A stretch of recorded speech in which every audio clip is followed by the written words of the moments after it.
আপনাদের কি মনে হয় হযরত নূহ আলাইহিস সালামের সময়ের সেই ভয়াবহ মহাপ্লাবন শুধু সাধারণ মানুষের পাপের শাস্তিস্বরূপ নেমে এসেছিল? কখনোই না। এর পিছনের রহস্য আরও অনেক গভীরে লুকিয়ে আছে। পৃথিবীর প্রায় ৭০০ কিলোমিটার গভীরে আজও বিজ্ঞানীরা যে বিশাল জলাধারের অস্তিত্ব খুঁজে পেয়েছেন, তার পানি কি এক সময়ে পৃথিবীর বুকে আছড়ে পড়েছিল এক গভীর অন্ধকার রহস্যকে চিরতরে মুছে ফেলার জন্য? ইতিহাস এবং প্রাচীন গ্রন্থগুলো বলছে এমন এক সময় ছিল যখন আকাশ থেকে নেমে আসা ২০০ জন রহস্যময় সত্তা মাউন্ট হারমান এর চূড়ায় নিষিদ্ধ এক শপথ করেছিল। আর তারপর মানব নারীদের সাথে তাদের মিলনে জন্ম নিয়েছিল এক রাক্ষসে বিশাল দেহী জাতি। আজ আমরা জানবো কারা ছিল সেই রহস্যময় সত্তারা, কেন তারা মানব নারীকে বেছে নিয়েছিল, আর কেনই বা তাদের ধ্বংস করতে পুরো পৃথিবীকে পানির নিচে ডুবিয়ে দেওয়া হয়েছিল। তৈরি হয়ে যান আরও একটি রোমাঞ্চকর এপিসোডের জন্য, কারণ আজকের এই পর্বের প্রতিটি মুহূর্ত আপনার চিন্তার জগৎকে ওলট পালট করে দেবে।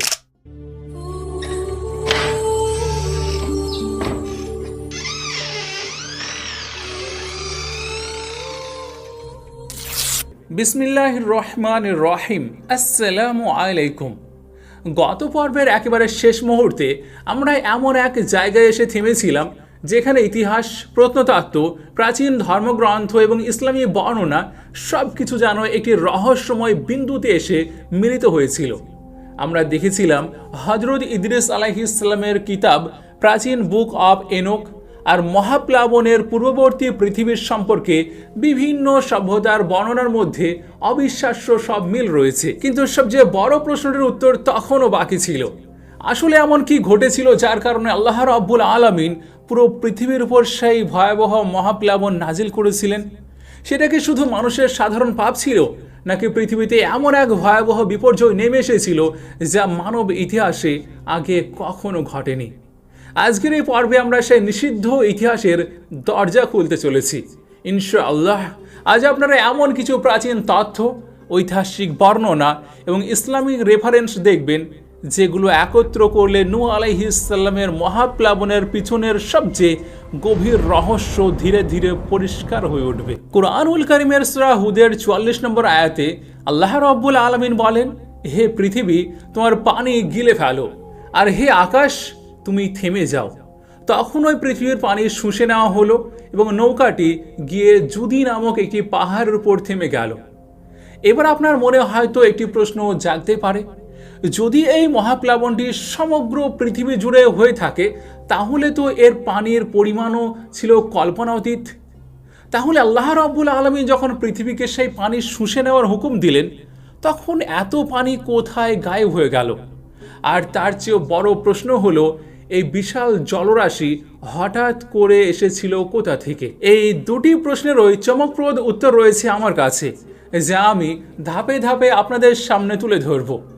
প্রথমে আসা যাক প্রথম প্রশ্নতে, এত বিপুল পরিমাণ পানি হঠাৎ কোথায় উধাও হয়ে গেল? শুনলে অবাক হবেন যে বিজ্ঞানীরা পৃথিবীর পৃষ্ঠ থেকে প্রায় ৭০০ কিলোমিটার গভীরে এক বিশাল গোপন জলাধারের সন্ধান পেয়েছে। আর সেখানে এত পরিমাণ পানি রয়েছে যে পৃথিবীর সব মহাসাগরের পানি একত্র করলেও প্রায় তার ৩ গুণ কম হবে। আর কিছু সময় আগের ঘটনা এটি। ইউনিভার্সিটি অফ ইলিনয় এবং নর্থ ওয়েস্টার্ন ইউনিভার্সিটির বিজ্ঞানীরা হাজার হাজার ভূমিকম্পের ডেটা এবং সিসমিক অ্যাক্টিভিটি পর্যবেক্ষণ করে এই সিদ্ধান্তে পৌঁছেছেন যে পৃথিবীর গভীরে পানির এক বিশাল ভাণ্ডার রয়েছে। বিজ্ঞানীরা প্রায় ৫০০টি ভূমিকম্পের সিসমিক ওয়েভ বা তরঙ্গ বিশ্লেষণ করে দেখেছেন যে এই তরঙ্গগুলো যখন পৃথিবীর ম্যান্টেল বা ভূত্বকের গভীর স্তরে পৌঁছায় তখন তাদের গতিবিধি সম্পূর্ণ বদলে যায়। এর কারণ হলো সেখানকার শিলা স্তরগুলো সাধারণ কঠিন পাথরের মতো নয়, বরং সেগুলো পানিতে স্যাচুরেটেড বা সিক্ত হয়ে আছে। সেই পানি রিং উডাইট নামের একটি মিনারেল বা খনিজের ভিতরে আবদ্ধ অবস্থায় রয়েছে। পৃথিবীর পৃষ্ঠ থেকে প্রায় ৪০০ থেকে ৭০০ কিলোমিটার নিচে অবস্থিত ট্রানজিশনাল জোনে এই রিং উডাইট মিনারেলটি একটি বিশাল স্পঞ্জের মতো কাজ করে। এটি সাধারণ তরল পানি নয়, বরং পানির অণুগুলো হাইড্রোস্কিল র্যাডিক্যাল হিসাবে এই পাথরের ক্রিস্টাল স্ট্রাকচারের ভিতরে আটকে আছে। যদি এই রিং উডাইট খনিজের মাত্র ১% পানি হয়, তবুও তা পৃথিবীর উপরিভাগের সমস্ত মহাসাগরের পানির 3 গুণের সমান হয়ে যাবে। এবার এই পৃথিবীর এত গভীরে এত বিপুল পরিমাণ পানি কোথা থেকে এলো? সত্যি কথা বলতে এটি কারোরই জানা নেই, আর বিজ্ঞানীদের কাছে এর কোনো সুনির্দিষ্ট উত্তরও নেই। কিন্তু যারা ইতিহাস এবং ধর্মগ্রন্থ নিয়ে গভীর অধ্যয়ন করেন তাদের কাছে এই সমীকরণ মেলানো কঠিন কিছু নয়, কেননা খুব সম্ভব এটাই সেই পানি যা হযরত নূহ আলাইহিস সালামের সময়ে পুরো পৃথিবীকে প্লাবিত করেছিল। আর প্লাবন শেষে সূরা হুদের নির্দেশ অনুযায়ী, হে পৃথিবী তোমার পানি গিলে ফেলো। তখন পৃথিবীর ফাটল ও টেকটনিক প্লেটের সংযোগস্থল দিয়ে সেই বিপুল জলরাশি শোষিত হয়ে পৃথিবীর গভীরের এই রিং উডাইট স্তরে গিয়ে জমা হয়েছিল। কিন্তু সত্যি কি সেই মহাপ্লাবন পুরো পৃথিবীকে ডুবিয়ে দিয়েছিল? উত্তর হলো একদম হ্যাঁ। সেটি ছিল একটি গ্লোবাল ফ্লাড। আমি জানি আজকাল কিছু স্কলারকে বলতে শোনা যায় যে না, সেটা গ্লোবাল ফ্লাড ছিল না, বরং একটি লোকাল ফ্লাড ছিল। তারা বলেন সেটি শুধুমাত্র একটি নির্দিষ্ট গ্রাম বা ওই এলাকার মধ্যেই সীমাবদ্ধ ছিল। কিন্তু বাস্তবতা হলো সাহাবীদের মধ্যে কেউ এমন কথা বলেননি, আবার তাবেঈদের কেউই এমন কথা বলেননি। বরং হযরত নূহ আলাইহিস সালামের মহাপ্লাবন সম্পর্কে কোরআনের আয়াত, হাদিস এবং আসার সবগুলোকে একসঙ্গে বিচার করলে যত ডেটা পাওয়া যায় সবই একটি বিশাল গ্লোবাল ফ্লাডের দিকে ইঙ্গিত করে, যা সমগ্র পৃথিবীকে প্লাবিত করেছিল। আর আমি এই বিষয়ে রেফারেন্স হিসাবে সরাসরি একটি হাদিস শোনাবো আপনাদেরকে, যা এই তথ্যকে আরও মজবুত করবে। একদিন রাসূলুল্লাহ সাল্লাল্লাহু আলাইহি ওয়াসাল্লাম মসজিদে নববীতে ফজরের সালাত আদায় করলেন। সালাত শেষে সাধারণ দিনের মতো নিজের হুজরায় বা ঘরে ফিরে না গিয়ে আপনি সেখানে বসে রইলেন। এমনকি বসে থাকতে থাকতে প্রায় চাস্তের সময় হয়ে গেল। চাস্তের সময় হয়ে গিয়েছিল, অর্থাৎ তখন প্রায় সকাল 10টা বাজে। ঠিক সেই সময় রাসূলুল্লাহ সাল্লাল্লাহু আলাইহি ওয়াসাল্লাম একবার মুচকে হাসলেন। মসজিদে উপস্থিত সাহাবায়ে কেরামও আপনাকে হাসতে দেখলেন। এরপরও আপনি সাল্লাল্লাহু আলাইহি ওয়াসাল্লাম সেখানেই রইলেন। এমনকি জোহরের সময় হয়ে গেল, আপনি জোহর আদায় করলেন, তারপর আসর, তারপর মাগরিব। এমনই করে আপনি সাল্লাল্লাহু আলাইহি ওয়াসাল্লাম সব ওয়াক্তের সালাত সেখানেই আদায় করলেন, কিন্তু কারোর সঙ্গে কোনো কথা বললেন না। এরপর এশার সালাত আদায় করে নিজের ঘরে ফিরে গেলেন। রাসূলুল্লাহ সাল্লাল্লাহু আলাইহি ওয়াসাল্লামের এমন আচরণ সাহাবীদের কাছে একেবারে অস্বাভাবিক মনে হলো, কারণ এটি আপনার স্বাভাবিক রুটিন থেকে সম্পূর্ণ ভিন্ন ছিল। সারাদিন এক জায়গায় বসে থাকা এবং কারোর সঙ্গে কোনো কথা না বলা, এমনটা আগে কখনো হয়নি। কিন্তু স্বাভাবিকভাবেই সাহাবারা সরাসরি আপনার ঘরে গিয়ে এই বিষয়ে কিছু জিজ্ঞেস করতে পারতেন না। তাই তারা হযরত আবু বকর সিদ্দিক রাদিয়াল্লাহু তাআলা আনহুকে বললেন, হে আবু বকর, আজ আমরা রাসূলুল্লাহ সাল্লাল্লাহু আলাইহি ওয়াসাল্লামকে এমন একটি কাজ করতে দেখেছি যা আগে কখনো দেখিনি। আপনি রাসূলুল্লাহ সাল্লাল্লাহু আলাইহি ওয়াসাল্লামের কাছে জিজ্ঞেস করুন আসলে কি ঘটেছে। হযরত আবু বকর সিদ্দিক রাদিয়াল্লাহু তাআলা আনহু কথাটি শুনে তিনিও কিছুটা চিন্তিত হলেন। এরপর তিনি রাসূলুল্লাহ সাল্লাল্লাহু আলাইহি ওয়াসাল্লামের কাছে গিয়ে আজকের এই অস্বাভাবিক রুটিন সম্পর্কে জানতে চাইলেন। তখন আপনি সাল্লাল্লাহু আলাইহি ওয়াসাল্লাম বললেন, হে আবু বকর, আজ সারাদিন আমার সামনে এক অদ্ভুত দৃশ্য তুলে ধরা হয়েছিল। আমি দেখলাম এক বিশাল বিস্তীর্ণ প্রান্তর, যেখানে মানুষ চরম কষ্ট, যন্ত্রণা ও দুঃখে নিমজ্জিত। ঘামে তাদের মুখ ভিজে গিয়েছে, আর সেটি ছিল কিয়ামতের দিন, হাসরের ময়দানের এক অত্যন্ত দীর্ঘদিন। তারপর মানুষ একে অপরকে বলতে লাগলো, চলো আমরা আদম আলাইহিস সালামের কাছে যাই। তাকে বলি, হে মানব জাতির পিতা, আল্লাহ আপনাকে নিজ হাতে সৃষ্টি করেছেন, আপনাকে জান্নাতে স্থান দিয়েছেন, ফেরেশতাদের দিয়ে আপনাকে সাজদা করিয়েছেন। তাই আপনি আমাদের জন্য আজ আপনার রবের কাছে সুপারিশ করুন, যাতে আমাদের বিচার কাজ শুরু হয়ে যায়। তখন আমি দেখলাম হযরত আদম আলাইহিস সালাম তাদের উত্তরে বলবেন, না, আমি তা করতে পারবো না, কারণ আমার নিজের ভুলের কারণে আমাকে জান্নাত থেকে বের করে দেওয়া হয়েছিল। আমি আজ নিজের পরিণতি নিয়েই চিন্তিত আছি। তোমরা বরং আমার সন্তান নূহের কাছে যাও। এরপর হাসরের ময়দানে সব মানুষ হযরত নূহ আলাইহিস সালামের কাছে যাবে এবং বলবে, হে নূহ, আদম আলাইহিস সালামের পর পৃথিবীতে আপনি প্রথম রাসূল, তাই আমাদের জন্য আল্লাহর কাছে সুপারিশ করুন। কিন্তু হযরত নূহ আলাইহিস সালাম বলবেন, না, আমি পৃথিবীতে এমন একটি দোয়া করেছিলাম যার ফলে পৃথিবীর সমস্ত অধিবাসী ডুবে গিয়েছিল। আমি আজ নিজের নিয়ে চিন্তিত, তোমরা বরং ইব্রাহিম আলাইহিস সালামের কাছে যাও। এরপর হাদিসটি আরও সামনের দিকে এগিয়ে যায় এবং শেষ পর্যন্ত রাসূলুল্লাহ সাল্লাল্লাহু আলাইহিস সালামের প্রসঙ্গে পৌঁছায়। যখন মানুষ হাসরের ময়দানে আপনার কাছে আসবে, সেই দৃশ্য দেখেই আপনি চাস্তের সময় মুচকি হেসেছিলেন আর সাহাবারা আপনাকে হাসতে দেখেছিলেন। কিন্তু পুরো হাদিসের মধ্যে আপনারা কি হযরত নূহ আলাইহিস সালামের সেই কথাটি লক্ষ্য করেছেন? আমি এমন একটি দোয়া করেছিলাম যার ফলে পৃথিবীর সমস্ত অধিবাসী ডুবে গিয়েছিল। এটি যদি সমগ্র পৃথিবীব্যাপী মহাপ্লাবন না হয় তাহলে আর কি হতে পারে? পৃথিবীর সমস্ত মানুষই তো ডুবে গিয়েছিল। আর সমস্ত ক্লাসিক্যাল তাফসিরও পুরো পৃথিবী জুড়ে সংঘটিত এক গ্লোবাল ফ্লাড বা বৈশ্বিক মহাপ্লাবনের কথাই বর্ণনা করে থাকে। তো এরপর হযরত নূহ আলাইহিস সালামের বিশাল নৌকাটি জুদি পাহাড়ে গিয়ে থামে। সূরা হুদের আয়াত থেকে আমরা জানতে পারি যে নৌকাটি জুদি পাহাড়ের উপর থেমেছিল। আর হযরত ইবনে আব্বাস রাদিয়াল্লাহু তাআলা আনহু বর্ণনা করেন, জুদি পাহাড়ে থামার আগে প্রায় 5 মাস ধরে নৌকাটি পানির উপর ভেসে বেরিয়েছিল এবং পৃথিবীর এদিক ওদিক ঘুরেছিল। এই 5 মাসের মধ্যে প্রায় 10 দিন নৌকাটি শুধু সেই স্থানে দুলতে থেকেছিল যেখানে হযরত নূহ আলাইহিস সালাম এটি তৈরি করেছিলেন, অর্থাৎ কনস্ট্রাক্ট করেছিলেন। আর যদি আপনারা বিষয়টি একটু ইমাজিন করেন তাহলে এটি পুরোপুরি যুক্তিসঙ্গত বটে, কারণ পানি যখন মাটি ফুঁড়ে এবং আকাশ থেকে ধীরে ধীরে বাড়তে শুরু করেছিল তখন প্রায় 10 দিন সময় লেগেছিল পানির স্তর ততটা উঁচুতে পৌঁছাতে। ধীরে ধীরে পানি এতটাই বেড়ে গেল যে প্রায় 30 গজ উঁচু সেই বিশাল ভারী নৌকাটি মাটি থেকে ভেসে উঠতে শুরু করলো। আর একবার যখন নৌকাটি পানির উপর পুরোপুরি ভাসতে শুরু করলো তখন টানা 40 দিন ধরে সেটি সেই স্থানটির চারিপাশে তীব্র স্রোতের মধ্যে ঘুরতে থাকলো যেখানে হযরত আদম আলাইহিস সালামের নির্মিত কাবা শরীফ অবস্থিত ছিল। এরপর মহাপ্লাবনের পাহাড়সম ঢেউয়ের মধ্যে ভাঙা খড়কুটোর মতো নৌকাটি কখনো এদিক কখনো ওদিক ভেসে বেড়াতে লাগলো। আর আমি যদি আরও ডিটেলসে যাই তাহলে নৌকাটি ঠিক কোন কোন পথে ভেসেছিল, কোন ভূখণ্ডে প্রথম পৌঁছেছিল, আবার সেখান থেকে কিভাবে ফিরে এসেছিল সেটাও বলা সম্ভব, কিন্তু তাহলে এই ভিডিওটি অনেক বড় হয়ে যাবে। তাই আপাতত শুধু এতটুকু বলি, বিভিন্ন ঐতিহাসিক বর্ণনা অনুযায়ী প্রবল স্রোত ও বাতাসের তোড়ে নৌকাটি প্রথমে ভেসে গিয়েছিল আফ্রিকার দিকে। এরপর তুফানের প্রবল ঢেউ তাকে ঠেলে নিয়ে যায় ইউরোপের দিকে।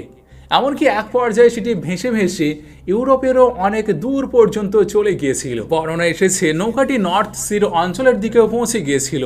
আর নর্থ সি কতটাও ভয়ঙ্কর, উত্তাল এবং বৈরী একটি সমুদ্র অঞ্চল তা নিশ্চয়ই আপনারা সকলেই জানেন। সেই বরফ শীতল আর ভয়ঙ্কর ঢেউয়ের মাঝখান থেকে নৌকাটি আবার হোলি ল্যান্ড অর্থাৎ পবিত্র ভূমির দিকে ফিরে আসে। দীর্ঘ 5 মাসের এই ভয়াবহ যাত্রার পর শেষ পর্যন্ত সেটি জুদি পাহাড়ের উপর থেমে যায়। বর্তমানে সবচেয়ে প্রচলিত মত হলো এই জুদি পর্বত তুরস্কে অবস্থিত আছে। অনেকে এটিকে মাউন্ট আরারাতও বলে থাকেন। আপনারা নিশ্চয়ই ইন্টারনেটে অনেক ভিডিও দেখেছেন যেখানে স্যাটেলাইট ইমেজ দেখে দাবি করা হয় যে হযরত নূহ আলাইহিস সালামের নৌকা মাউন্ট আরারাত বা জুদি পর্বতে আবিষ্কৃত হয়েছে। তবে বাস্তবে তুরস্কের সেই পাহাড়টি সত্যি মাউন্ট আরারাত বা ঐতিহাসিক জুদি পর্বত কিনা সেটি সম্পূর্ণ আলাদা একটি বিতর্কের বিষয়। যাই হোক, যখন দীর্ঘ 5 মাস পর নৌকাটি জুদি পর্বতের উপর থেমে গেল তখন তাফসির ইবনে আবি হাতিমের বর্ণনা অনুযায়ী এক অদ্ভুত ঘটনা ঘটে। নৌকা থেকে বের হওয়ার আগে ভিতরে থাকা সবাই নিজেদের চোখে ইসমিদ সুরমা লাগিয়েছিলেন। এই ছোট্ট তথ্যটি বৈজ্ঞানিক এবং ঐতিহাসিক দৃষ্টিকোণ থেকে খুবই গুরুত্বপূর্ণ, কারণ এর মাধ্যমে বোঝা যায় প্রায় 5 মাস ধরে তারা নৌকার 3 তলা বিশিষ্ট কাঠামোর ভিতরে এক চরম অন্ধকারের মধ্যে ছিলেন। এতদিন তারা দিনের স্বাভাবিক আলোয় দেখেননি, ফলে দীর্ঘ অন্ধকারের পর তাদের চোখ হঠাৎ করে বাইরে তীব্র সূর্যের আলো সহ্য করার মতো অবস্থায় ছিল না। একদিকে নৌকার ভিতরের অন্ধকার, অন্যদিকে নৌকার বেশিরভাগ অংশই পানির নিচে ডুবেছিল। আর পানির এত নিচে এমনিতেই সূর্যের আলো পৌঁছায় না, চারিদিক অন্ধকারই থাকে। তাই হঠাৎ করে এত মাস পর সূর্যের অতি বেগুনি রশ্মি এবং তীব্র আলো থেকে চোখের রেটিনাকে প্রোটেক্ট করার জন্যই তারা ইসমিদ সুরমা ব্যবহার করেছিলেন। আপনাদের জানিয়ে রাখি, অ্যান্টিমনি সালফাইড সমৃদ্ধ এই ইসমিদ সুরমা আলোর গ্লেয়ার বা তীব্র ঝলকানি কমাতে দারুণ কাজ করে। আর ইসমিদ সুরমা সত্যি অত্যন্ত উৎকৃষ্ট একটি সুরমা। স্বয়ং রাসূলুল্লাহ সাল্লাল্লাহু আলাইহি সাল্লাম নিজেই এর প্রশংসা করেছেন। আপনি বলেছেন, সব সুরমার মধ্যে ইসমিদ সুরমাই সর্বোত্তম। এটি দৃষ্টির শক্তি প্রখর করে এবং চোখের পাপড়ির লোম গজাতে সাহায্য করে।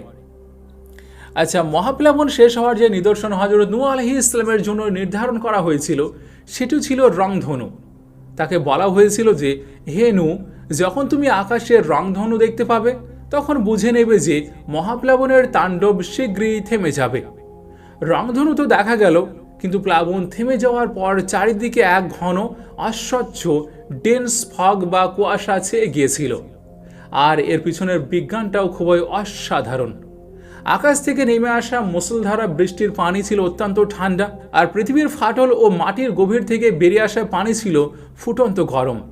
এই দুই ধরনের চরম তাপমাত্রার পানির মিশ্রণের প্রভাবে বৃষ্টি থামার পর চারিদিকে বাষ্পীভূত হয়ে এক ঘন কুয়াশা ছড়িয়ে পড়েছিল। তার উপর নৌকাটি আটকে ছিল একটি অনেক উঁচু পাহাড়ের চূড়ায়।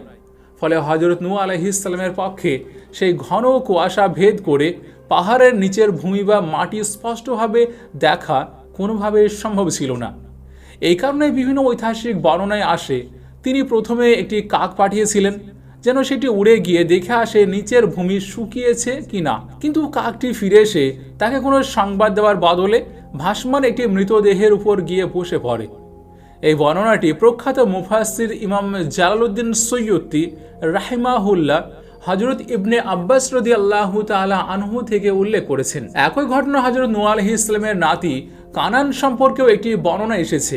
সেখানে বলা হয় হযরত ঈসা আলাইহিস সালাম তার হাওয়ারীদের অনুরোধে একটি অলৌকিক মুজিজা হিসাবে তাকে জীবিত করেছিলেন এবং জিজ্ঞেস করেছিলেন, কানান, হযরত নূহ আলাইহিস সালাম কিভাবে বুঝেছিলেন যে পৃথিবীর সব মানুষ ডুবে গিয়েছে?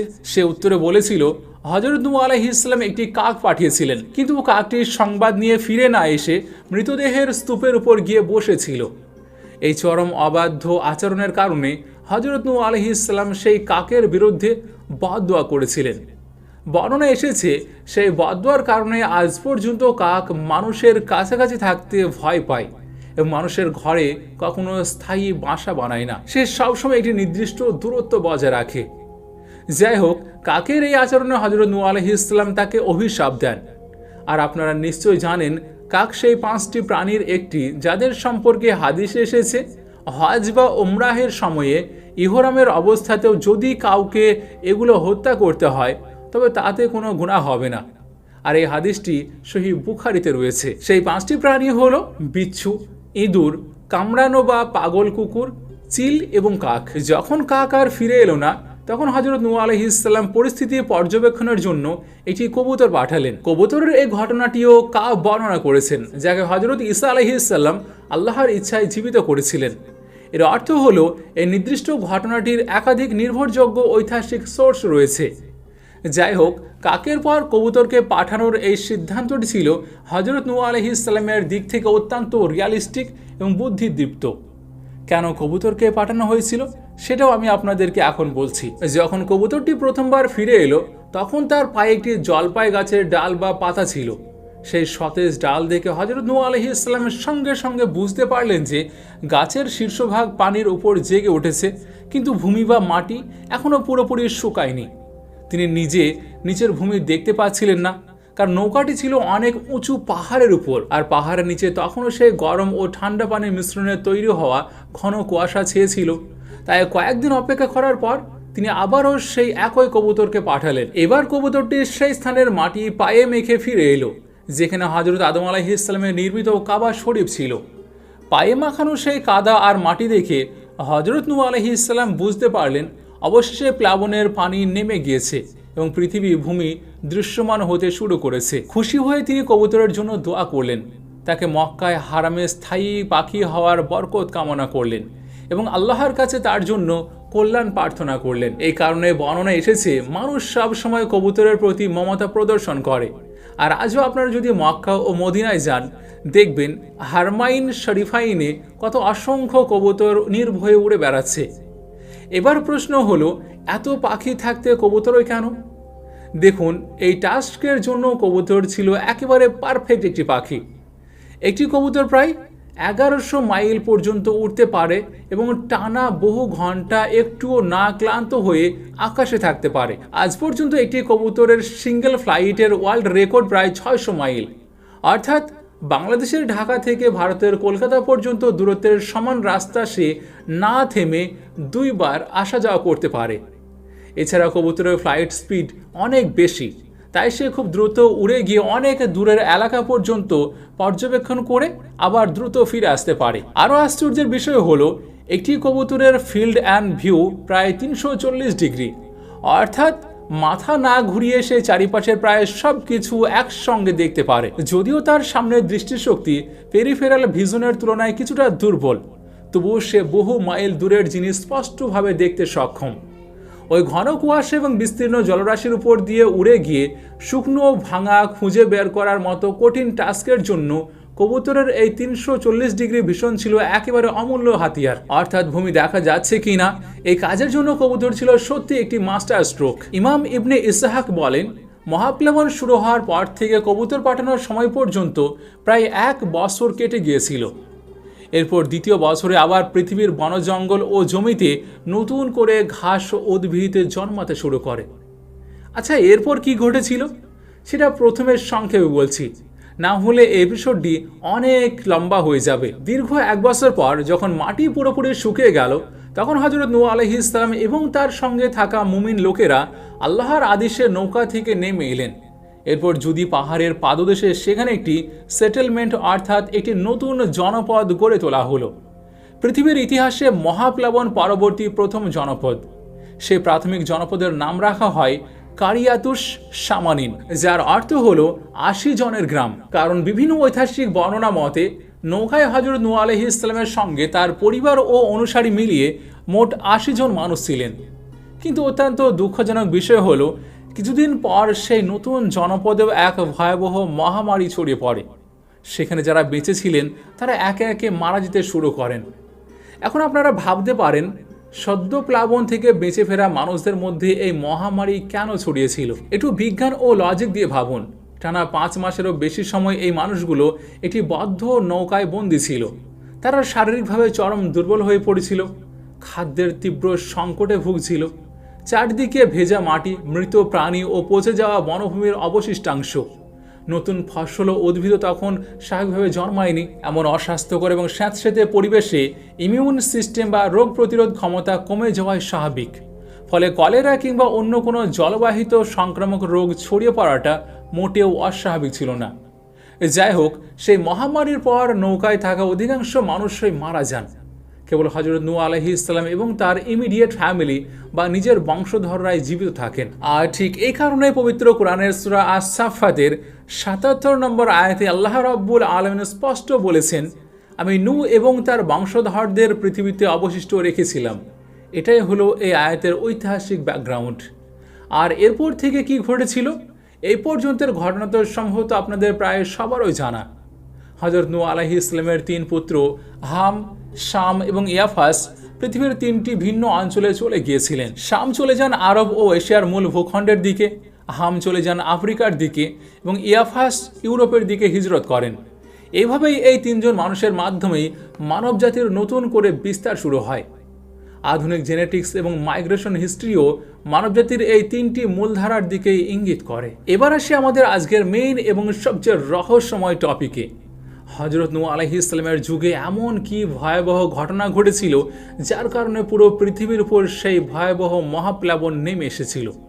শুধু কি সাধারণ পাপ, নাকি এর পিছনে এমন কোনো গভীর অন্ধকার রহস্য লুকিয়ে আছে যা সাধারণ ইতিহাসের বইগুলোতে এড়িয়ে যাওয়া হয়? এই প্রশ্নের একটি অত্যন্ত বিস্ময়কর এবং লোমহর্ষক উত্তর পাওয়া যায় প্রাচীন গ্রন্থ দ্য বুক অফ এনোকে।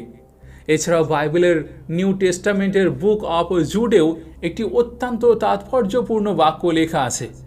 সেখানে 14 এবং 15 নম্বর আয়াতে বলা হয়েছে, এনোক অর্থাৎ ইসলামী ঐতিহ্য অনুযায়ী হযরত ইদ্রিস আলাইহিস সালাম, যিনি হযরত আদম আলাইহিস সালামের পর 7ম প্রজন্মের ব্যক্তি ছিলেন, তিনি একটি ভয়ঙ্কর ভবিষ্যৎবাণী করেছিলেন। তিনি বলেছিলেন, দেখো, প্রভু তার 10,000 পবিত্র সাহায্যকারীকে নিয়ে আসবেন, যাতে পৃথিবীর সকলের বিচার করতে পারেন। যারা অস্বাভাবিক কাজ করেছে এবং অস্বাভাবিক কথাবার্তা বলেছে, সেই সব অপবিত্র আত্মাকে শাস্তি দেওয়া হবে। হযরত ইদ্রিস আলাইহিস সালাম এখানে কোন আনন্যাচারাল বা অস্বাভাবিক বিষয়ের কথা বলছেন? সাধারণ মানুষের পাপকে তো আনন্যাচারাল বলা হয় না, সেটাও আমি আপনাদের এখন বলবো। একই ধরনের বক্তব্য ইহুদিদের প্রাচীন গ্রন্থ বুক অফ ডিউটারনমিতেও রয়েছে, তবে সেখানে বিষয়টি খুব স্পষ্ট নয়। কিন্তু 1946 সালে মৃত সাগরের তীর থেকে আবিষ্কৃত হওয়া ডেড সি স্ক্রলের মধ্যে পাওয়া দ্য বুক অফ ইনোকের কুমরান স্কুল 4Q204-এ বিশেষ করে এর কলাম 16 এবং 18-এ এই নিষিদ্ধ ঘটনাটি অনেক বিস্তারিতভাবে বর্ণনা করা হয়েছে। তবে সেই বিস্তারিত আলোচনায় যাওয়ার আগে আমি চাই আপনারা প্রথমে শুধু মনোযোগ দিয়ে শুনে নিন সেই প্রাচীন স্ক্রোলগুলোতে ঠিক কি লেখা আছে। সেখানে লেখা আছে, আমাদের পূর্বপুরুষ ইয়ারেদের যুগে তারা মাউন্ট হারমান বা হারমন পর্বতে একত্রিত হয়েছিল। আকাশ থেকে নেমে আসার সেই শতাদের সংখ্যা ছিল 200 জন। তাদের নেতা ছিল আজাজেল বা শেমি আজা। সে তার সঙ্গীদের বলেছিল, আমার আশঙ্কা হচ্ছে শেষ মুহূর্তে তোমরা এই নিষিদ্ধ কাজটি করতে রাজি হবে না, আর তখন এই ভয়াবহ শাস্তি আমাকে একাই ভোগ করতে হবে। এরপর তারা সকলে মিলে সেই পাহাড়ের চূড়ায় উচ্চস্বরের শপথ করল। তারা বলল, আমরা শপথ করছি আমরা এই কাজ অবশ্যই করব এবং তোমাকে নিরাশ করব না। এরপর সেই 200 জন সত্তা মাউন্ট হারমান পর্বতে একত্রিত হয়ে একে অপরের সঙ্গে একটি দৃঢ় ও অবিশ্বপ্ত অঙ্গীকারের আবদ্ধ হলো। তাদের প্রধান নেতাদের নাম ছিল আরাকিয়েল, রামিয়েল, বারাকিয়েল, আনানিয়েল, জাকিয়েল, তুরিয়েল এবং সারিয়েল, আর তাদের সবার সর্বাধিনায়ক ছিল আজাজেল। এই অঙ্গীকারের পর তারা পাহাড় থেকে নিচে মানবালয়ে নেমে এলো, মানুষকে বিভিন্ন নিষিদ্ধ বিষয়ে শেখাতে শুরু করলো। আজাজেল মানুষকে শেখালো কিভাবে তরবারি, বর্ম ও অস্ত্র তৈরি করতে হয়। সে নারীদের শেখালো কিভাবে প্রসাধন ও সুরমা ব্যবহার করে নিজেদের চেহারা পরিবর্তন করতে হয় এবং বিলাসিতা করতে হয়। বারাকিয়াল মানুষকে শেখালো নক্ষত্রের জ্ঞান বা জ্যোতিষশাস্ত্র। আরাকিয়াল শেখালো পৃথিবীর বিভিন্ন গোপন জাদু ও সংকেত সম্পর্কিত নানান জ্ঞান। কিন্তু শুধু এতটুকুতে তারা থেমে থাকেনি, এটা ছিল তাদের পরিকল্পনার মাত্র প্রথম ধাপ। তারা মানব জাতির নারীদের প্রতি আসক্ত হয়ে পড়ে এবং তাদের সঙ্গে চরম পাপাচারে লিপ্ত হয়। দুই ভিন্ন জগতের এই অপবিত্র মিলনের ফলে মানব নারী গর্ভে যে সন্তানদের জন্ম হয় তাদেরকে প্রাচীন গ্রন্থগুলোতে আনন্যাচারাল বা অস্বাভাবিক বলা হয়েছে। বর্ণনা অনুযায়ী সেই সন্তানরা মোটেও সাধারণ মানুষের মতো ছিল না। তারা ছিল বিশাল আকৃতির, রাক্ষসী এবং অত্যন্ত হিংস্র। তারা দ্রুত বড় হতে থাকে এবং মানুষের উৎপাদিত সব খাবার ও সম্পদ গ্রাস করতে শুরু করে। আর যখন সাধারণ মানুষ তাদের এই বিপুল খাদ্যের যোগান দিতে ব্যর্থ হলো, তখন তারা মানুষের বিরুদ্ধে দাঁড়িয়ে যায়। এরপর তারা পৃথিবীর অন্যান্য প্রাণীদের বিরুদ্ধেও, পাখিদের বিরুদ্ধে, সরীসৃপের বিরুদ্ধে, মাছের বিরুদ্ধেও ভয়াবহ অত্যাচার শুরু করে। এমনকি এক পর্যায়ে তারা একে অপরের মাংস খেতেও এবং রক্ত পান করতেও শুরু করে। পুরো পৃথিবীতে শুরু হয় এক নজিরবিহীন রক্তপাত। এইভাবে ধীরে ধীরে পুরো পৃথিবীতে এমন এক গভীর দুর্নীতি, বিকৃতি ও বিপর্যয় ছড়িয়ে পড়ল যা আর কোনোভাবে সংশোধনযোগ্য ছিল না। তখন সর্বশক্তিমান আল্লাহ তার ফেরেশতা উরিয়েলকে পাঠালেন। তাকে নির্দেশ দেওয়া হলো তিনি যেন নূহ আলাইহিস সালামের কাছে গিয়ে আল্লাহর পক্ষ থেকে এই চরম বার্তাটি পৌঁছে দেন। নিজেকে রক্ষা করো এবং প্রস্তুত হও, কারণ পৃথিবী জুড়ে ছড়িয়ে পড়া এই বিপদগামী ও অপবিত্র জাতির উপর খুব শীঘ্রই এক মহা বিপর্যয় নেমে আসবে। এমন এক মহাপ্লাবন যা পুরো পৃথিবীকে গ্রাস করবে এবং সব অপবিত্র জিনিসকে ধ্বংস করে চিরতরে মুছে দেবে। ঠিক আছে, এবার এখানে একটু থামি, কারণ এখান থেকে সম্ভবত এই পর্বের সবচেয়ে বিস্ময়কর এবং গভীর অ্যানালাইসিস শুরু হতে যাচ্ছে। প্রথমে এই বংশ তালিকাটা একটু খেয়াল করুন। হযরত নূহ আলাইহিস সালামের পিতা ছিলেন লামেক। লামেকের পিতা ছিলেন মেতুসেলাহ। মেতুসেলাহর পিতা ছিলেন এনোক অর্থাৎ হযরত ইদ্রিস আলাইহিস সালাম। আর হযরত ইদ্রিস আলাইহিস সালামের পিতা ছিলেন ইয়ারেদ। বুক অফ এনোকের এই অংশ অনুযায়ী ইয়ারেদের যুগে এমন এক অদ্ভুত ঘটনার সূচনা হয়েছিল যা সাধারণ মানব জীবনের সম্পূর্ণ বাইরে ছিল। এখানে আরও একটি অত্যন্ত ইন্টারেস্টিং ভাষাতাত্ত্বিক বিষয় আপনাদের জানিয়ে রাখি। ইয়ারেদ মূলত হিব্রু ভাষার একটি শব্দ। এই শব্দটির আক্ষরিক অর্থই হল টু ডিসেন্ড, অর্থাৎ নিচে নেমে আসা বা অবতরণ করা। নামের মাঝে যেন ইতিহাসের এই বিশাল রহস্য লুকিয়ে আছে। বুক অফ এনোকের বর্ণনা অনুযায়ী ঠিক এই ইয়ারেদের সময়ে 200 অমানবিক সত্তা আকাশ থেকে মাউন্ট হারমনের চূড়ায় অবতরণ করেছিল। সেখানে তারা নিজেদের মধ্যে মানব নারীদের ভোগ করার সেই অভিশপ্ত অঙ্গীকারও করেছিল। কিন্তু তারা আসলে কি ছিল? যদি আপনারা বুক অফ এনোকের সাধারণ ইংরেজি সংস্করণ পড়েন তাহলে দেখবেন সেখানে তাদের ওয়াচার্স বলা হয়েছে, যার অর্থ পর্যবেক্ষক বা দেখতে থাকা সত্তা। কিন্তু যদি আপনারা মূল আরামাইক ভাষার প্রাচীন বুক অফ এনোক পড়েন তাহলে সেখানে ব্যবহৃত নির্দিষ্ট শব্দটি হলো আইয়ার। এই শব্দের অর্থ সাধারণ ওয়াচার্সের থেকেও বেশি অনেক বিস্তৃত এবং গভীর। এই শব্দটি না ফেরেশতাদের জন্য ব্যবহৃত হয় না সাধারণ মানুষের জন্য। আজকাল অনেকে ইন্টারনেটে খুব সামান্য জ্ঞান নিয়ে বুক অফ এনোকের উপর নানান ভিডিও বানাতে শুরু করেছেন এবং এই সত্তাদের ফলেন এঞ্জেলস বা পতিত ফেরেশতা বলে পরিচয় করিয়ে দেন। কিন্তু ফলেন অ্যাঞ্জেলস অর্থাৎ আল্লাহর বিরুদ্ধে বিদ্রোহ করা ফেরেশতা এমন ধারণা ইসলামের মৌলিক বিশ্বাসের সঙ্গে সম্পূর্ণ সাংঘর্ষিক। কারণ ফেরেশতারা নূরের তৈরি এবং তারা কখনোই আল্লাহর আদেশ অমান্য করেন না। তাদের স্বাধীন ইচ্ছাশক্তি বা ফ্রি উইল নেই যে তারা বিদ্রোহ করবে। তাই এখানে অরিজিনাল আরামাইক টেক্সটে আইয়ার বলতে না নূরের ফেরেশতা বোঝানো হয়েছে না মাটির মানুষ, বরং এমন এক ধরনের রহস্যময় সত্তাকে বোঝানো হয়েছে যাদের স্বাধীন ইচ্ছাশক্তি ছিল এবং যারা গোপনে মানুষকে পর্যবেক্ষণ করত, কিন্তু তাদের আসল উদ্দেশ্য শেষ পর্যন্ত ভালো ছিল না। আর বিশ্বাস করুন, আমি কয়েকদিন থেকে মূল আরামাইক ভাষা থেকে ইংরেজি, তারপর ইংরেজি থেকে বাংলা ট্রান্সলেশন মিলিয়ে প্রতিটি লাইন ধরে ধরে এই অংশগুলো নিয়ে কাজ করেছি, যাতে আপনাদের সামনে সবচেয়ে নির্ভুল তথ্যটি তুলে দিতে পারি। এখানে আরও একটি বিষয় বিশেষ লক্ষণীয়। এই 200 আইরিন বা আইয়ার তাদের স্বভাবগত দিক থেকে মোটেও কোনো পবিত্র সত্তা ছিল না। কারণ বুক অব এনোকের আরেক জায়গায় অর্থাৎ বুক 1 চ্যাপ্টার 6 লাইন 36 এ দুটি আলাদা আলাদা শব্দ খুব স্পষ্টভাবে ব্যবহার করা হয়েছে, আইরিন এবং কাদ্দিসিন, অর্থাৎ ওয়াচার্স এবং হোলি অনস। এখানে বোঝা যায় এরা দুটি সম্পূর্ণ ভিন্ন সত্তা। আইয়ারদেরকে কোথাও পবিত্র বলা হয়নি, বরং হোলি অনস আলাদা করে উল্লেখ করা হয়েছে। তাই আয়ারদের মধ্যে পবিত্রতার কোনো বৈশিষ্ট্য ছিল না, আর এই বিষয়টি আপনারা অবশ্যই মনে রাখবেন।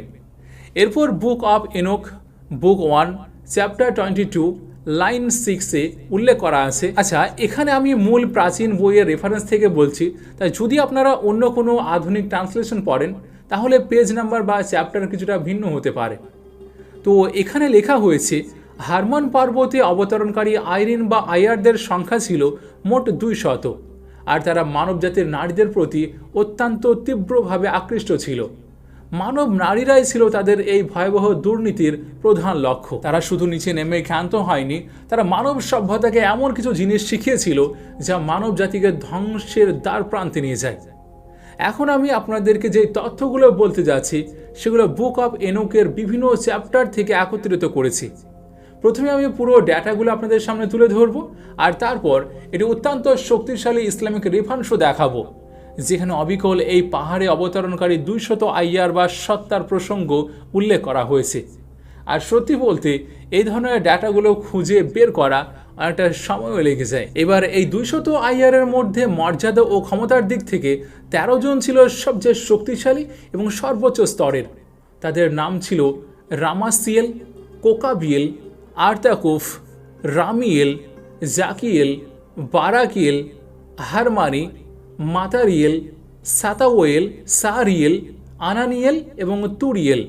আর তাদের সবার মধ্যে সবচেয়ে শক্তিশালী, সবচেয়ে প্রভাবশালী এবং সবচেয়ে ভয়ঙ্কর আয়ারের নাম ছিল আজ্জা। প্রাচীন গ্রন্থগুলোতে কোথাও তাকে গাজা, কোথাও আজাজিল, আবার কোথাও সেমিয়াজা নামে উল্লেখ করা হয়েছে। এই নির্দিষ্ট আয়ার সম্পর্কে আমি একটু পরে অনেক ডিটেলসে বলবো সে আসলে কে হতে পারে।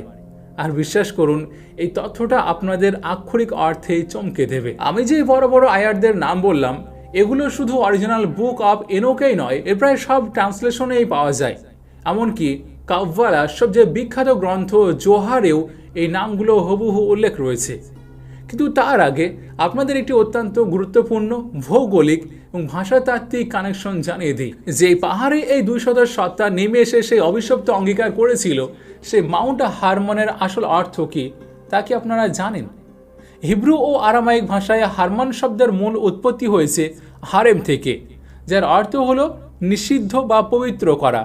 ট্যাবু আর কনসেক্রেটেড, অর্থাৎ যেই পাহাড়ে তারা নিষিদ্ধ শপথ করেছিল সেই পাহাড়ের নামটা ইতিহাসের পাতায় চিরকালের জন্য নিষিদ্ধ পাহাড় হয়ে গিয়েছে। আর বর্তমানে এই পাহাড়টি কোথায় আছে জানেন? এটি সিরিয়া ও লেবাননের সীমান্তে অবস্থিত, যা আজও পৃথিবীর অন্যতম রহস্যময় এবং সামরিক দিক থেকে অত্যন্ত স্ট্র্যাটেজিক বা কৌশলগত একটি জায়গা। আরও আশ্চর্যের বিষয় হলো, শুধু ইহুদি বা ইসলামিক ইতিহাসে নয়, মানব সভ্যতার সবচেয়ে প্রাচীন নিদর্শন হিসেবে পরিচিত সুমেরীয় বা মেসোপটেমীয় সভ্যতার বর্ণনাতেও ঠিক একই ধরনের ঘটনার উল্লেখ রয়েছে। সুমেরীয় প্রাচীন ফলকগুলিতে অন্নুনাকি নামের একদল সত্তার আকাশ থেকে পৃথিবীতে নেমে আসার কথা বলা হয়েছে, আর যারা মানুষের সঙ্গে মিলে এক অস্বাভাবিক বিশাল দেহী শঙ্কর জাতির জন্ম দিয়েছিল। ইতিহাসের পাতায় এতগুলো সভ্যতায় একই ঘটনার পুনরাবৃত্তি কোনো কাকতালীয় বিষয় হতে পারে না। জোহারে লেখা আছে, আর মারোস, যে ওই 200 আইয়ারের একজন ছিল, সে মানুষকে জাদুমন্ত্র উচ্চারণ করতে শেখাতো। আজ্জা মানুষকে একে অপরকে ধ্বংস করার কৌশল এবং অস্ত্র বানানো শেখায়। গাদরিয়েল মানুষকে, বিশেষ করে নারীদেরকে, কোনো রকম লজ্জা ছাড়াই নিজেকে প্রসাধনী দিয়ে আকর্ষণীয়ভাবে উপস্থাপন করতে শেখায়। বারাকিয়েল মানুষকে নক্ষত্রবিদ্যা এবং জ্যোতিষশাস্ত্র শেখাতে শুরু করে। এছাড়াও বেজালিয়েল নামে আরেকজন আইয়ারের কথা উল্লেখ আছে। সে মানুষকে কিছু বিশেষ শিক্ষা দিয়েছিল, কিন্তু কি শিক্ষা দিয়েছিল তা আমরা আজ আর জানি না, কারণ অরিজিনাল বুক অব এনোকের ম্যানুস্ক্রিপ্ট তার নামের পরের অংশ ছিঁড়ে নষ্ট হয়ে গিয়েছে। একইভাবে চাজাকিয়েল সম্পর্কেও বলা হয়েছে সে কিছু গোপন জ্ঞান শিক্ষা দিত, কিন্তু সেই জ্ঞান কি ছিল তাও জানা যায় না, কারণ ওয়ান্স এগেন বুক অব এনোকের সেই অংশটি কালের গর্ভে হারিয়ে গিয়েছে। এরপর আসে কোকাবিয়েল। বুক অব এনোকের বর্ণনা অনুযায়ী সে ছিল অত্যন্ত শক্তিশালী এক আইয়ার। তার আরও একটি নামও আছে, কোকাবেল, কোকবেল বা কাকবেল। বিশেষভাবে বলা হয়েছে সে এমন এক অন্ধকার স্থানে অবস্থান করত যেখানে সর্বদা আগুন জ্বলত, আর তার অধীনে আরও 3,65,000 এনটিটি বা সত্তা কাজ করত। সে মানুষকে জ্যোতিষবিদ্যা এবং রাশিচক্রের এমন সব জ্ঞান শেখাতে শুরু করে যা শেষ পর্যন্ত মানুষের ঈমান ও বিশ্বাসকে বিভ্রান্ত করে দেয়। এরপর আসে পেনিমু নামের আরেকজন আইয়ার। সে মানুষকে নানা লেখা দিয়ে প্রতারণা করত। তার লেখার মধ্যে ভালো ও মন্দ উভয় ধরনের জ্ঞানই থাকত। আমার ধারণা পেনিমু সম্ভবত বিভিন্ন ধরনের তাবিজ, ঝাড়ফুঁক বা গোপন আমল লিখে দিত, যেমন প্রাচীন মিশরীয়রা দাঁতের ব্যথা সারানোর তাবিজও লিখে দিত, আবার কারোর ক্ষতি করার বিভিন্ন কালো জাদুর গোপন আমলও লিখত। তবে প্রকৃত সত্য একমাত্র আল্লাহ রাব্বুল আলামিনই ভালো জানে। এরপর আসে শাহরিয়েল। তার সম্পর্কে বলা হয়েছে সে মানুষকে চাঁদ দেখে ভবিষ্যৎবাণী করা শেখাতো, যা মূলত একটি সম্পূর্ণ নিষিদ্ধ জ্ঞান। এরপর উল্লেখ করা হয়েছে সামসিয়েলের কথা। সে মানুষকে সূর্যের সঙ্গে সম্পর্কিত কিছু বিশেষ জ্ঞান শেখাতো। সে ঠিক কী শেখাতো তা আমরা সুনির্দিষ্টভাবে জানি না, তবে এতটুকু জানি ইসলামী হাদিসেও সূর্য ও শয়তানের মধ্যে একটি বিশেষ রহস্যময় সম্পর্কের কথা উল্লেখ করা হয়েছে। রাসূলুল্লাহ সাল্লাল্লাহু আলাইহি ওয়াসাল্লাম বলেছেন, সূর্য যখন উদিত হয় তখন তা শয়তানের 2 শিংয়ের মাঝখান দিয়ে উদিত হয়। আবার সুনানে নাসায়ের একটি নির্ভরযোগ্য হাদিসে এসেছে, সূর্য ওঠার সময় শয়তান তার সঙ্গে থাকে, সূর্য উপরে উঠলে সে সরে যায়। সূর্য যখন ঠিক মাথার উপরে আসে তখন আবার তার কাছে ফিরে যায়।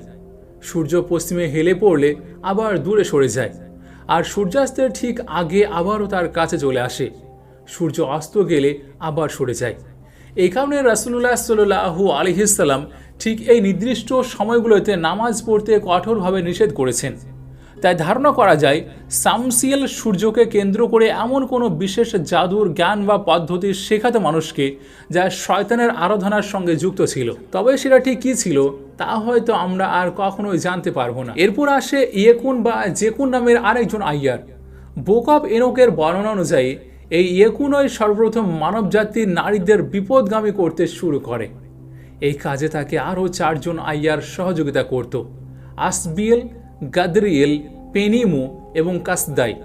এরা ছিল সবচেয়ে ভয়ঙ্কর ও দুষ্ট আইয়ারদের মধ্যে অন্যতম। এই চরম বিপদগামিতা এবং অপবিত্র মিলনের ফলেই মানব নারীদের গর্ভে যে সন্তানের জন্ম হয় তারা ছিল সম্পূর্ণ অস্বাভাবিক, অত্যন্ত লম্বা, বিশাল দেহী এবং শক্তিশালী এক রাক্ষসে জাতি। এরপর তারা পুরো পৃথিবীতে ধ্বংসযজ্ঞ ছড়িয়ে দিতে শুরু করে। এরপরও আসে সেই সবচেয়ে শক্তিশালী, সবচেয়ে প্রভাবশালী আইয়ার নাম আজ্জা বা শেমিয়াজা। বলা হয় সে মানুষকে একে অপরকে হত্যা করতে শেখায়, জাদুবিদ্যা শেখায়, মূর্তি নির্মাণ এবং ছবি তৈরি করতে শেখায়। মূর্তি নির্মাণের এই বিষয়টি একটি সরাসরি রেফারেন্স হজরত ইবনে আব্বাস রাদিয়াল্লাহু তাআলা আনহুর ইসলামী বর্ণনাতে পাওয়া যায়। সেখানে অত্যন্ত স্পষ্টভাবে উল্লেখ রয়েছে যে হজরত নূহ আলাইহিস সালামের কওমকে সর্বপ্রথম মূর্তি ও প্রতিকৃতি নির্মাণ করতে শেখানো মূলত এক বড় শয়তানেরই কাজ ছিল। এবার এই 200 আইয়ার এবং মানব নারীদের মাধ্যমে জন্ম নেওয়া সেই অস্বাভাবিক সন্তানদের কারণে পৃথিবী জুড়ে যে চরম বিপদগামিতা ও রক্তপাত ছড়িয়ে পড়েছিল, তা থেকে পৃথিবীকে পবিত্র করার জন্য এক গ্লোবাল মহাপ্লাবন পাঠানো হয়েছিল। তবে এটি পুরো ব্যাখ্যা নয়, এটি তো মাত্র শুরু। এখন পর্যন্ত আমি শুধু বুক অফ এনোক থেকে আইয়ারদের প্রসঙ্গ তুলে ধরেছি, কিন্তু এখন আমি আপনাদের সামনে এমন কিছু প্রাচীন গ্রন্থের তথ্য তুলে ধরব যেগুলোর অস্তিত্ব সম্পর্কেই সাধারণ মানুষ খুব কম জানে। এর মধ্যে একটি হলো সেকেন্ড বুক অফ এনোক। গত শতাব্দীতে বেলারুশের একটি অজানা গির্জার ভূগর্ভস্থ কক্ষ থেকে অত্যন্ত প্রাচীন একটি পাণ্ডুলিপি উদ্ধার করা হয়। সেটিকে সেকেন্ড বুক অফ এনোক বলা হয়। এটির এমন নাম হওয়ার কারণ হলো এই বইয়ের ভিতরেও প্রায় একই ঘটনাগুলো বর্ণিত হয়েছে যা অরিজিনাল বুক অফ এনোকে রয়েছে, তবে কিছুটা ছোটোখাটো পার্থক্য রয়েছে। যেমন অরিজিনাল বুক অফ এনোকে লেখা আছে এনোক অর্থাৎ হজরত ইদ্রিস আলাইহিস সালাম আকাশের দিকে গিয়েছিলেন, কিন্তু সেকেন্ড বুক অফ এনোকে লেখা হয়েছে তিনি 7টি আসমান অতিক্রম করে আরও উপরে উঠেছিলেন। অর্থাৎ দুটি বইয়ের মধ্যে মূল পার্থক্য খুবই সামান্য। আরও একটি বিষয় হলো সেকেন্ড বুক অফ এনোক মূলত গ্রিক ভাষায় লেখা। এই বইতেও ওয়াচার্স এবং আইয়ারদের মতো এক ধরনের সত্তার উল্লেখ রয়েছে, তবে এখানে তাদের নাম দেওয়া হয়েছে গ্রিগরি। গ্রিক ভাষায় গ্রিগরি শব্দের অর্থ হলো এমন কেউ যে অত্যন্ত মনোযোগ দিয়ে কাউকে পর্যবেক্ষণ করছে, অর্থাৎ অন্য কথায় একজন ওয়াচার। শুধু তাই নয়, সেকেন্ড বুক অফ এনোকে এই ওয়াচার বা আইয়ারদের একটি বর্ণনাও দেওয়া হয়েছে। সেখানে বলা হয়েছে দেখতে তারা মানুষের মতোই ছিল, কিন্তু তাদের উচ্চতা ছিল অস্বাভাবিকভাবে লম্বা। আর এই গ্রিগরি বা আইয়াররা এমন একজনকে নিজেদের সর্বশ্রেষ্ঠ নেতা মনে করত যে আল্লাহকে প্রত্যাখ্যান করেছিল, কারণ তার মনে এই ধারণা জন্মেছিল যে সে আল্লাহর সৃষ্টি অর্থাৎ মানুষের চেয়ে শ্রেষ্ঠ। এই বিদ্রোহের কারণে তাকে আকাশ থেকে বের করে দেওয়া হয়েছিল, আর তার নাম ছিল সাতানিয়েল। আর সাতানিয়েল উচ্চ মর্যাদার ফেরেশতাদের সারিতেই অবস্থান করত, এমনটাই এই বইয়ে উল্লেখ করা হয়েছে। আমার মনে হয় সেকেন্ড বুক অফ এনোক এখানে কাকে ইঙ্গিত করছে সেটা এতটাই স্পষ্ট যে আলাদা করে বলার প্রয়োজনও পড়ে না। অরিজিনাল বুক অফ এনোক এবং সেকেন্ড বুক অফ এনোক ছাড়াও আরেকটি গ্রন্থ রয়েছে যার নাম থার্ড বুক অফ এনোক।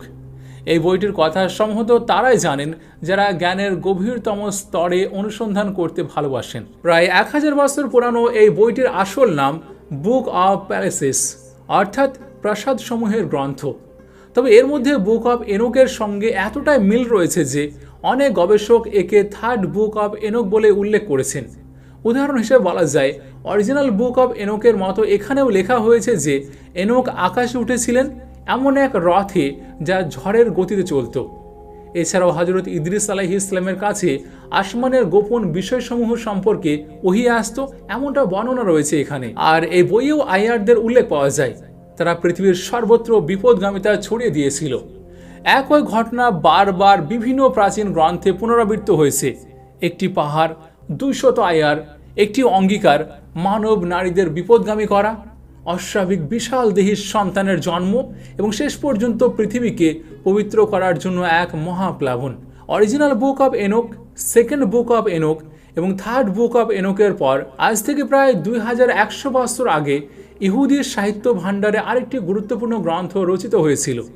এতে মোট 50টি অধ্যায় রয়েছে এবং প্রতিটি অধ্যায়ে হজরত আদম আলাইহিস সালামের সময় থেকে শুরু করে পরবর্তী প্রতিটি 40 বছরের ইতিহাস বর্ণনা করা হয়েছে। এই গ্রন্থটির নাম the book of Jubilees. Book of জুবিলিসের 4র্থ ও 5ম অধ্যায়েও আইয়ার বা ওয়াচার্সের নাম একই ধরনের এক সত্তার উল্লেখ পাওয়া যায়। প্রায় একই ভাষা সেখানে বলা হয়েছে। আইয়ার 200 সত্তা, মাউন্ট হারমান, মানব সমাজে বিপদগামিতা, অস্বাভাবিক সন্তানদের জন্ম এবং তারপর এক মহাপ্লাবন। এরপর হজরত ঈসা আলাইহিস সালামের একজন হাওয়ারি গ্রিসের কারিন্থের শহরের মানুষের উদ্দেশ্যে কয়েকটি পত্র লিখেছিলেন, যেগুলো আজ কারিন্থিয়ান্স নামে পরিচিত। সেই প্রথম পত্রেও একই ঘটনার উল্লেখ রয়েছে। সেখানে বলা হয়েছে মাউন্ট হারমনে এমন একটি ঘটনা ঘটেছিল যা মানব জাতির ইতিহাস বদলে দিয়েছিল। এরপর পারস্য সাম্রাজ্যে প্রচলিত প্রায় 2000 বছর পুরানো একটি ধর্ম ছিল আইনি মানি। একসময় এটি ছিল পৃথিবীর অন্যতম প্রধান ধর্ম, যেমন আজ ইসলাম, খ্রিস্ট ধর্ম বা হিন্দু ধর্ম। সেই ধর্মের প্রাচীন গ্রন্থগুলোতেও আইয়ার বা ওয়াচার্স নামের একই সত্তার উল্লেখ পাওয়া যায়। এছাড়াও মিশরের একটি ভগ্নপ্রায় সিনাগোগের ভূগর্ভস্থ কক্ষ থেকে প্রাচীন দলিলপত্রের এক বিশাল ভাণ্ডার খুঁজে পাওয়া যায়, যা আজ কায়রো জেনিজা নামে পরিচিত। সেই 1000 বছরের পুরানো দলিলগুলোর মধ্যেও অবিকল একই ঘটনার পুনরাবৃত্তি দেখা যায়। এই পর্যন্ত আমি পৃথিবীর বিভিন্ন প্রান্তের 5টি ভিন্ন ভিন্ন প্রাচীন গ্রন্থ ও ধর্মীয় ঐতিহ্য থেকে এই ঘটনার উল্লেখ আপনাদের সামনে তুলে ধরলাম। এবার সময় এসেছে ইসলামী সাহিত্য থেকে সবচেয়ে বড় এবং অকাট্য একটি ঐতিহাসিক রেফারেন্স আপনাদেরকে দেখানো। 9ম শতাব্দীর বাগদাদে একজন প্রখ্যাত মুসলিম আলেম ছিলেন ইমাম ইবনে সাদ আল বাগদাদি। তিনি 15 খণ্ডে ইতিহাস ভিত্তিক এক বিশাল গ্রন্থ রচনা করেন, যা আত তাবাকাতুল কুবরা বা তাবাকাত ইবনে সাদ নামে পরিচিত। আজও ইতিহাসবিদরা এই বইকে ইসলামী ইতিহাসের অন্যতম নির্ভরযোগ্য এবং মূল্যবান ঐতিহাসিক উৎস হিসাবে বিবেচনা করেন। তাবাকাত ইবনে সাদের প্রথম খণ্ডে আকবরুন নবী অধ্যায়ের 48 নম্বর পৃষ্ঠায় এটি অত্যন্ত বিস্ময়কর বর্ণনা রয়েছে। আর বিশ্বাস করুন, এই অংশটি খুঁজে বের করতে আমার কয়েকদিন সময় লেগে গিয়েছিল। ইমাম ইবনে সাদ স্পষ্ট লিখেছেন, হযরত আদম আলাইহিস সালামের ইন্তেকালের পর 100 ব্যক্তি পাহাড় থেকে নিচে নেমে আসে এবং মানব নারীদের কাছে যায়। সেই নারীরা রূপ সৌন্দর্যে খুব বেশি আকর্ষণীয় ছিলেন না, তবুও তারা ওই লোকেদের নিজেদের কাছে থাকতে দেয়। অনেকদিন পর আরও 100 ব্যক্তি পাহাড় থেকে নিচে নামে, তাদেরও একইভাবে গ্রহণ করা হয়। অর্থাৎ পাহাড় থেকে নেমে আসা লোকের মোট সংখ্যা দাঁড়ায় ঠিক 200। এরপর বর্ণনায় বলা হয়েছে তাদের সঙ্গে মানব নারীদের মুনকাহাত শুরু হয়। মুনকাহাত শব্দটি নিকাহ শব্দ থেকে এসেছে। আর আমি আশা করি আমি কি বোঝাতে চাইছি তা আপনারা বুঝতে পারছেন, কারণ এখানে মুনকাহাত শব্দটি অত্যন্ত শালীন ভাষায় ব্যবহার করা হয়েছে। বাস্তবে সেই 200 ব্যক্তি ও মানব নারীদের মধ্যে যা ঘটেছিল তার স্পষ্ট ইঙ্গিত এখানে করা হয়েছে। এরপর তাবাকাত ইবনে সাদে লেখা হয়েছে, সেই সম্পর্কের মাধ্যমে জন্ম নেওয়া সন্তানদের সংখ্যা এতটাই বেড়ে গিয়েছিল যে তারা পুরো পৃথিবী জুড়ে ছড়িয়ে পড়ে। আর এই অস্বাভাবিক সন্তানরা ছিল সেই জাতি যারা হযরত নূহ আলাইহিস সালামের যুগে মহাপ্লাবনে ডুবে সম্পূর্ণ ধ্বংস হয়ে যায়। একই ঘটনা, একই কাহিনী, শুধু শব্দের সামান্য পার্থক্য। একই পাহাড়, একই 200 আইয়ার, একই মানব নারী, একই অস্বাভাবিক বিশাল দেহী সন্তান এবং সেই একই মহাপ্লাবন যা শেষ পর্যন্ত সেই অপবিত্র জাতিকে নিশ্চিহ্ন করে দেয়। নিশ্চয়ই এমন কিছু ঘটেছিল যার সূচনা হয়েছিল হযরত ইদ্রিস আলাইহিস সালামের বাবা ইয়ারদের যুগে এবং যা হযরত নূহ আলাইহিস সালামের সময় পর্যন্ত পৃথিবীর বুকে চলতেই থাকে। অত্যন্ত লজ্জাজনক, অত্যন্ত ভয়াবহ একটি অ্যাবমিনেশন। এমন কিছু যেখানে পাহাড় থেকে একদল সত্তা নেমে এসে মানব নারীদের মধ্যে চরম বিপদগামিতা ছড়িয়ে দেয় এবং তার ফলস্বরূপ জন্ম নেয় এক অদ্ভুত দানবীয় জাতি। আর সেই কারণে পৃথিবীকে তাদের থেকে পবিত্র করার জন্য পাঠানো হয়েছিল এক গ্লোবাল মহাপ্লাবন। কিছু না কিছু তো অবশ্যই ঘটেছিল সেই প্রাচীন পৃথিবীতে, এমন কিছু যার উল্লেখ শুধু একটি বা দুইটি নয়, বরং পৃথিবীর প্রায় প্রতিটি প্রাচীন গ্রন্থ এবং সভ্যতার ইতিহাসে অত্যন্ত স্পষ্টভাবে পাওয়া যায়। নিশ্চয়ই এমন এক জাতি পৃথিবীতে রাজত্ব করছিল যাদের চেহারা ছিল অদ্ভুত, যাদের আকার ছিল ভয়ঙ্কর এবং যাদের অস্তিত্ব ছিল মানব জাতির জন্য এক চরম হুমকি স্বরূপ। সেই 200 আইয়ার বা আইরিন এবং মানব নারীদের অপবিত্র মিলনের ফলে যে অস্বাভাবিক সন্তানের জন্ম হয়েছিল, প্রাচীন হিব্রু এবং বাইবেলের গ্রন্থগুলোতে তাদের একটি বিশেষ নাম দেওয়া হয়েছে। তাদেরকে বলা হয় নেফিলিম। ভাষাতাত্ত্বিক দিক থেকে দেখলে নেফিলিম শব্দটি এসেছে হিব্রুর শব্দ নাফাল থেকে, যার অর্থ হলো পতন হওয়া বা যারা অন্যদের পতনের কারণ হয়। এই নেফিলিমরা সাধারণ মানুষের মতো ছিল না।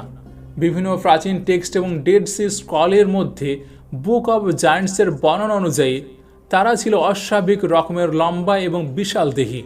তারা এতটাই বিশাল এবং শক্তিশালী ছিল যে বুক অব নাম্বারসের একটি বর্ণনায় বলা হয়েছে সাধারণ মানুষ যখন তাদের সামনে দাঁড়াতো তখন মানুষদের নিজেদেরকে ঘাস ফড়িং বা পতঙ্গের মতো ক্ষুদ্র মনে হতো।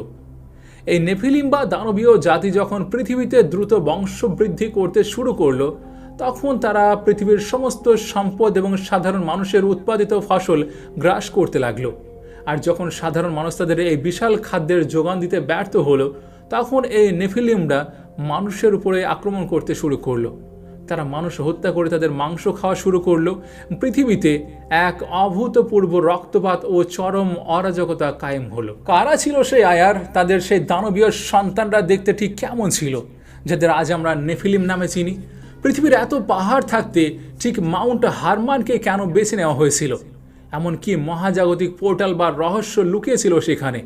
আর কে ছিল সে আজা বা স্বামী আজা যে এই পুরো অবিশ্বপ্ত অধ্যায়ের সূচনা করেছিল? আর সেই সঙ্গে ভিডিওর শুরুতে আমি আপনাদের কাছে যে দ্বিতীয় প্রশ্নটি রেখেছিলাম, যদি পৃথিবীর উপরিভাগে এত পানি না থেকে থাকে তবে সেই মহাপ্রলয়ঙ্কারী মহাপ্লাবনের সময় পুরো পৃথিবীকে ডুবিয়ে দেওয়ার মতো এত বিশাল জলরাশি হঠাৎ করে পৃথিবীতে এলো কোথা থেকে? আসমান থেকে, পাতাল থেকে, নাকি অন্য কোনো অজানা মহাজাগতিক উৎস থেকে? এখন পর্যন্ত আপনারা যা শুনলেন তা হলো ইতিহাসের একটি মাত্র চাপা পড়া অধ্যায় মাত্র, মহাপ্লাবনের একটি ছোট প্রেক্ষাপট। কিন্তু আসল মহাপ্রলয়ের কাহিনী তো এখনো শুরুই হয়নি। যখন সে অজানা উৎস থেকে মুষলধারে পানি নামতে শুরু করলো আর পৃথিবীর বুক চিরে বেরিয়ে এলো পাতালের ফুটন্ত জলরাশি, তখন সেই শক্তিশালী আইয়ারদের কি পরিণত হয়েছিল? সেই অহংকারী রাক্ষসের নেফিলিম জাতি কি শেষ পর্যন্ত বাঁচতে পেরেছিল, নাকি সেই প্রমত্ত জলরাশির নিচে রচিত হয়েছিল তাদের চিরস্থায়ী কবর? কোথা থেকে এসেছিল সেই অসীম জলরাশি? এই মহাপ্রলয়ের সবচেয়ে রোমহর্ষ কাহিনী এবং আজ যার আসল পরিচয় আমরা উন্মোচন করব ঠিক এর পরের এপিসোডে। তবে তার আগে আপনাদের কাছে আমার দুইটি ছোট অনুরোধ। প্রথমত হলো, আমাদের ভিডিওগুলিতে অবশ্যই লাইক করবেন, এতে অ্যালগোরিদমের মাধ্যমে এই ইনফরমেটিভ ভিডিওটি আরও অনেক সদস্যের কাছে পৌঁছে যাবে। আর দ্বিতীয়টি, কমেন্টের নিচে থাকা পিন কমেন্টটি একবার অবশ্যই পড়ে নেবেন, কারণ সেখানে আপনাদের জন্য আমার পক্ষ থেকে একটি খুবই গুরুত্বপূর্ণ বার্তা রয়েছে। আপনাদের সঙ্গে আমি নাহিদ, আমাদের সঙ্গে জুড়ে থাকার জন্য শুকরিয়া।